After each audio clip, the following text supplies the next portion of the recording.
With that down, let's move on to main topic number 1.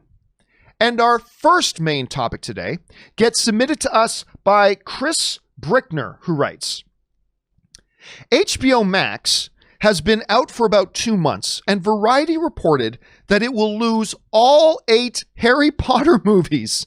What is going on with HBO Max? That's a good question.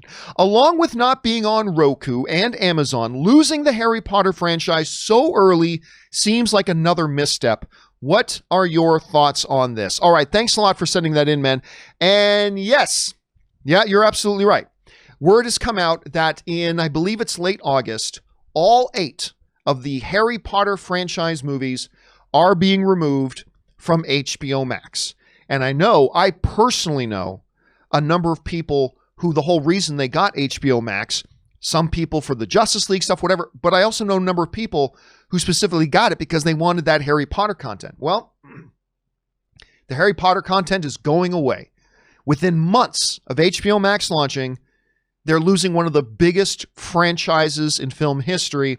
It's going away. Now, according to the report in Variety, NBC Universal has signed a deal for this a while ago. HBO Max was only ever going to be able to have the Harry Potter stuff for a certain amount of time, and it looks like it's probably going to end up on Peacock.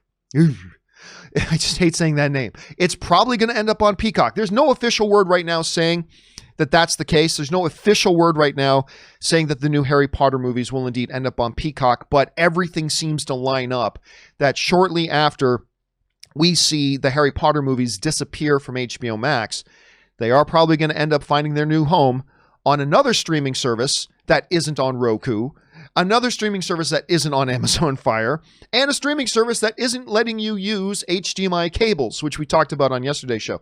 But it does look like Harry Potter's going to be going over to NBC Universal. On the one hand, listen, I'm not a massive Potterhead. I must admit I'm not a massive Potterhead. And my autofocus is trying to focus on Daniel Radcliffe. Yeah, I try to focus on Daniel Radcliffe too. On the one hand, this is understandable because, pre-existing deals. But it does seem like if you're Warner Brothers, this is a significant misstep. This does seem like a significant misstep to me. You need to hold on to this franchise. You got to do whatever it takes to hold on to this franchise, especially in the midst of the streaming wars that we have right now, where you got Disney Plus making a whole bunch of moves. Obviously, you got Amazon Prime, which is killing it right now. We got Hulu, which is probably actually maybe my favorite streaming service is probably Hulu. You have all these other services out there. It becomes incumbent that if you're a company like Warner Brothers and you got your own prime time major streaming service, that you would have your major properties. Now, again, I understand there were deals that were signed prior to HBO Max being a real thing. But I think if you're HBO, remember how we were just talking that it doesn't really seem like it's financially worth it for Disney to pay all that money to get the streaming rights to the New Mutants back?